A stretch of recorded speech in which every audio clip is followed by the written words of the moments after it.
Gel geceyi serelim omuzlarımıza.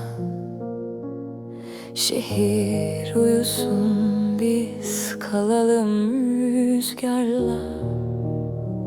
Bir dilek tutalım kayan yıldızlara. Adımız yazılsın gökyüzü defterine. Zaman dursun dizlerinde başım, dünya uzakta, sen en yakınım. Kalbim yönünü buldu sonunda, sanki hep seni beklemişim. Bir sen varsın karanlıkta, bir de içimde yanan ışık.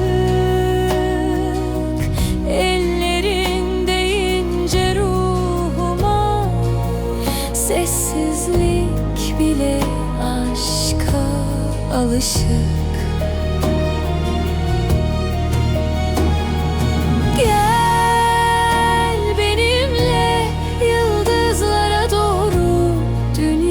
Kalsın geride biz sonsuzluğa. Bir sen, bir ben, bir de bu gece.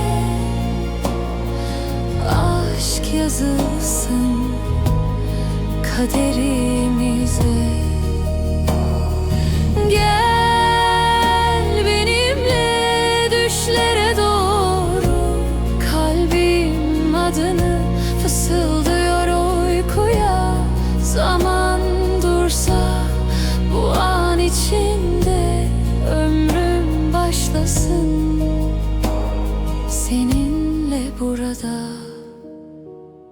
Eğer kaybolursam gözlerinde, bırak yolumu bulmayayım.